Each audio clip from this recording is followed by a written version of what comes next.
Welcome in my ideas trading YouTube channel. हाजिर हैं आज के टेक्निकल एनालिसिस के साथ। आज हम बात करेंगे KSE 100 इंडेक्स की और डिटरमिन करने की कोशिश करेंगे कि आज क्या हुआ और क्या फैक्टर्स थे जिनकी वजह से मार्केट ने एक बेरिश मूव बनाई और आज की कैंडल बेरिश बनी। इसके अलावा हम कुछ स्क्रिप्ट्स का भी एनालिसिस करेंगे जो कि हमारी सेकेंड वीडियो में होगा।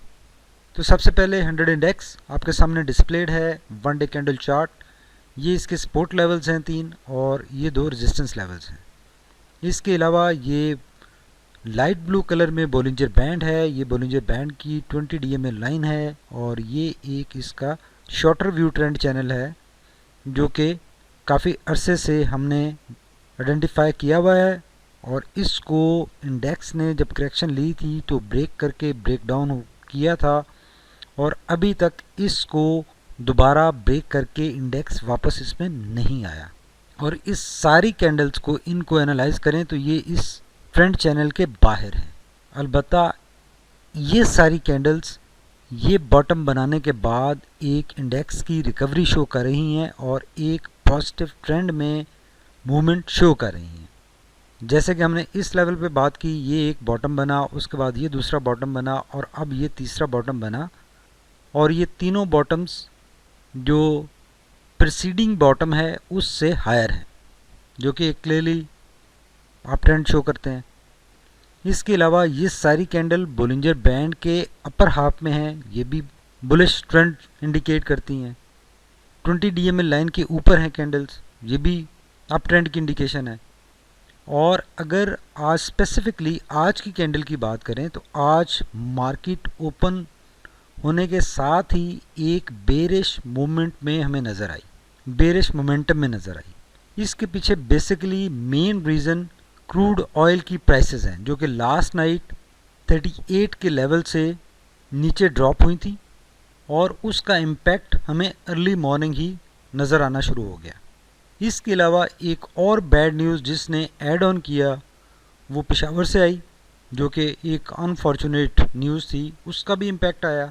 तो ओवरऑल करते करते मार्केट का सेंटिमेंट एक नेगेटिव सेंटिमेंट ही इंट्राडे का आज का बन गया। ऐसे मौक़ों पे शॉर्ट सेलर्स एक्टिव हो जाते हैं, उनका प्रेशर भी ऐड ऑन हुआ। तो ये तीनों चारों फैक्टर्स जो हैं ये मिलाकर हमें एक आज की एक्टिविटी बेरिश नज़र आई। हालांकि कल की कैंडल एक स्ट्रॉन्ग बुलिश कैंडल थी और उसने बोलिंजर बैंड के टॉप बैंड के ऊपर क्लोजिंग दी थी जो कि इन इटसेल्फ एक इंडिकेशन थी कि ये बहुत स्ट्रॉन्ग बुलिश कैंडल है और एक बुलिश ट्रेंड की ड्राइव इंडिकेट कर रही है। लेकिन ये जो सारी बातें हमने डिस्कस की बताई उन्होंने इम्पैक्ट डाला और ये एक बेरिश कैंडल हमें नज़र आई और आज मार्केट काफ़ी पॉइंट लूज़ कर गई। तो ये तो एनालिसिस हो गया इन सारी कैंडल्स का। अब अगर हम इन कैंडल्स और सेंटीमेंट को एनालाइज करें तो हम कुछ कह सकेंगे कि आने वाले सेशंस में जो इस वीक के 2 सेशन रह गए हैं उन सेशंस में कैसी परफॉर्मेंस हो सकती है। ये वीक चूँकि वैसे भी शॉर्ट वीक है तो इसमें 2 सेशंस रह गए हैं, तो उन 2 सेशन में इंडेक्स कैसी परफॉर्मेंस दे सकता है उसके ऊपर अभी हम आगे बात करेंगे। अगर इंडेक्स के नेगेटिव होने की, बेरिश होने की अगर main reason crude oil prices थी तो फिर एक अच्छी खबर है कि क्रूड ऑयल राइट नाउ एक रिकवरी शो कर रहा है। और ये देखें, ये आपके सामने इसका कैंडल चार्ट डिस्प्लेड है और ये इसने अपना एक जो कल बॉटम हिट किया था उससे ये रिकवर कर चुका है और राइट नाउ 3970 के ऊपर ट्रेड हो रहा है जो कि एक अच्छी इंडिकेशन है और ये फैसिलिटेट कर सकती है कल के सेशन को और रिकवरी हमें नज़र आ सकती है। तो आज चूँकि इंडेक्स में जो बेरिश मोमेंटम नज़र आया उसमें फॉरेन इन्वेस्टर्स की हमें सेलिंग नज़र आई, स्ट्रॉन्ग सेलिंग नज़र आई और उसके पीछे जो मेन रीज़न बनती है, फॉरेन इन्वेस्टर जो है वो हमेशा क्रूड ऑयल प्राइसेस जो इंटरनेशनल मार्केट्स में वेरी कर रही होती हैं उनके ट्रेंड को देखकर रिएक्ट ज़रूर करता है। तो यही वजह थी कि जब क्रूड ऑयल ने कल 38 की अपनी सपोर्ट ब्रेक की तो उसके ऊपर आज रिएक्शन आया और उनकी सेलिंग नज़र आई। अलबत्ता अब चूँकि crude oil prices international markets में स्टेबल हो रही हैं, आज काफ़ी उन्होंने रिकवरी शो की है, तो बहुत लाइकली है कि ये जो आज हमारी मार्केट ने इंट्राडे करेक्शन ली है, ये एक इंट्राडे करेक्शन ही रहेगी और कल मार्केट पॉजिटिव बिहेव कर सकती है, रिकवरी शो कर सकती है। और अगर दूसरी रीज़न को हम डिस्कस करें, जो पेशावर से अनफॉर्चुनेट बैड न्यूज़ आई, अगर उसकी बात करें, उसकी वजह से जो इम्पैक्ट इंडेक्स के ऊपर आया वो भी कल डिफ्यूज़ हो सकता है। तो सेंटीमेंट तो बेसिकली कल रिकवर होता हुआ हमें नज़र आ रहा है, और सेंटीमेंट तो अगर रिकवर कर जाता है, सेंटीमेंट बैक हो जाता है, तो बहुत लाइकली है कि इंडेक्स अगेन पॉजिटिव साइड पर मूव कर सकता है और अप साइड पर इसकी अगेन मूवमेंट हमें नज़र आ सकती है। अलबत्ता इस स्टेज पे यहाँ पर इंडेक्स को नो डाउट एक स्ट्रॉन्ग रेजिस्टेंस का भी सामना है, जो कि 41,980 के ऊपर है, जिसकी हमने कल बात की थी। और राइट नाउ बोलिंजर बैंड का टॉप कॉर्नर भी यहाँ पर है और ये एक इसकी हॉरिजेंटल रेजिस्टेंस है, वो भी यहाँ पर है। तो इंडेक्स जब वापस मूव करेगा तो अगेन इसको ये रेजिस्टेंस फेस हो सकती है। अलबत्ता अगर सपोर्ट की बात करें तो ये एक स्ट्रॉन्ग सपोर्ट एरिया है इंडेक्स के पास, जिस जगह से इंडेक्स ने पहले भी रिकवर किया था। और यहाँ पे देखें 3 दिन स्टे किया था इंडेक्स ने, तो अब उसी लेवल से पहले आज हॉल्ट हुआ है और बहुत लाइकली है कि इस लेवल से इंडेक्स दोबारा अप साइड कैंडल बन सकती है, मूवमेंट बन सकती है, पॉसिबिलिटी बन सकती है।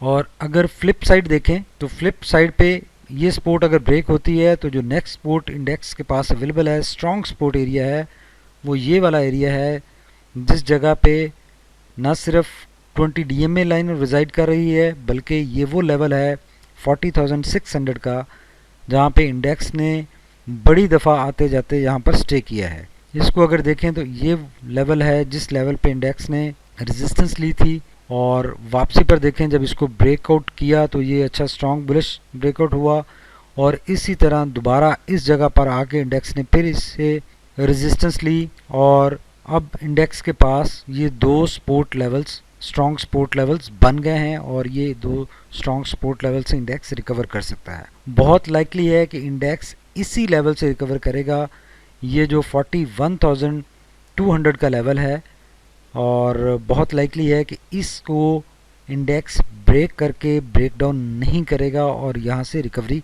शो कर सकता है। अगर जो सेंटीमेंट, जो न्यूज़ की बात हमने की है, अगर वो वैलिड हैं चीज़ें, तो बहुत लाइकली है कि ये यहाँ से रिकवर करेगा और अप साइड पर अपनी रैली को जारी रखेगा, और बहुत जल्द ना सिर्फ ये अपने इस चैनल को ब्रेक करेगा बल्कि इससे ऊपर भी निकलने की कैपेसिटी में आ जाएगा। अब एक क्विक नज़र डाल लेते हैं RSI और मैकडी पर कि उनकी क्या सिचुएशन है और वो क्या इंडिकेट करते हुए नज़र आ रहे हैं। अगर RSI की बात करें तो RSI बिल्कुल वैसे ही ट्रेवल कर रहा है जैसे हमने लास्ट अपने 2-3 सेशंस में बात की थी कि ये इस एरिया में जिग जैग मूव करते हुए नज़र आ रहा है। तो उसमें ये अभी राइट नो उल्टा एक V बना है और इसकी डायरेक्शन बिल्कुल नेगेटिव साइड पर है, लेकिन ये परेशानी की बात नहीं है। अगर इसमें इंडेक्स में मूवमेंट बनती है तो ये दोबारा वापस यहाँ से अप साइड पर मूव कर सकता है। ओवरऑल RSI अभी उसी एरिया में, उसी ट्रेंड में, मूड में नज़र आ रहा है।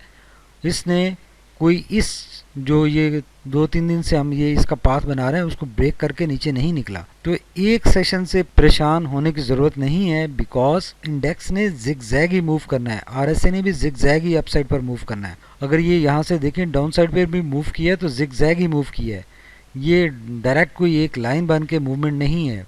वो होती है लेकिन दैट्स वेरी रेयर, और इंडेक्स अक्सर जब एक हायर लेवल पे पहुंच जाता है तो वहाँ से फिर मूवमेंट ऐसे ही बनती है मज़ीद अपसाइड जाने पर। तो अभी भी राइट नो ये 55 पर है और ये बहुत अच्छे बाइंग एरिया में है, और इस एरिया में बाइंग हो सकती है, बट चूँकि आज स्ट्रॉन्ग बेरिश कैंडल बनी है तो बाइंग स्टेप्स में होनी चाहिए, और स्टेप्स में इंडेक्स को देकर बाइंग होनी चाहिए। और अलबत्ता अगर बात करें अपसाइड मोमेंटम की तो अभी बहुत गुंजाइश मौजूद है, RSI ये गुंजाइश इंडिकेट कर रहा है और इंडेक्स अपसाइड पर मूव कर सकता है। इसी तरह अगर मैकडी की बात करें तो आज हिस्टोग्राम देखें कंपैरेटिवली थोड़ा सा छोटा बना है, लेकिन स्टिल साइज़ में काफ़ी बड़ा हिस्टोग्राम है।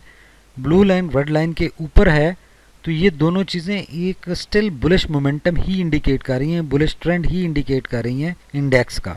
और इंडेक्स अभी है भी राइट नाउ अपने एक बुलिश ट्रेंड में है, और मैकडी भी यही इंडिकेट कर रहा है। अभी पॉजिटिविटी काफ़ी ज़्यादा है हिस्टोग्राम्स में, और ये यही सजेस्ट कर रहे हैं कि परेशानी वाली बात अभी नहीं है। परेशानी वाली बात कब होगी?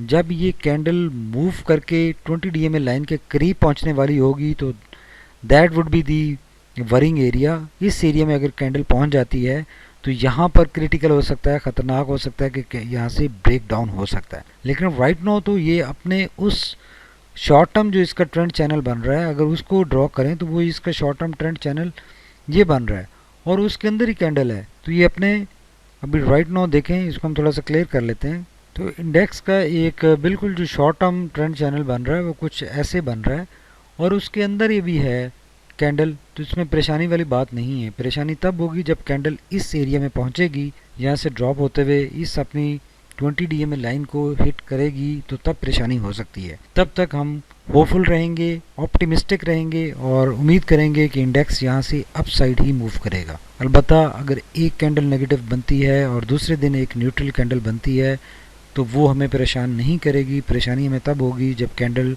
अपनी 20 डे एवरेज लाइन को मूव करके नीचे निकले। तो इस आज के एनालिसिस से ये हम कंक्लूड कर सकते हैं कि इंडेक्स का जो सेंटीमेंट आज हमें अचानक नेगेटिव नज़र आया, उसकी मेन वजूहात क्या थी वो हमने आइडेंटिफाई कर ली, और अब बहुत लाइकली है कि वो चूँकि वजूहात रिकवर होती हुई, डिफ्यूज़ होती हुई नज़र आ रही हैं, तो कल इंशाल्लाह again it will be a positive day, और इंडेक्स पॉजिटिव साइड पर मूव करेगा। और ये बिल्कुल अभी अपने पॉजिटिव ट्रेंड में है, और इसमें कोई परेशानी वाली बात नहीं है। Thank you very much for watching my ideas trading YouTube channel.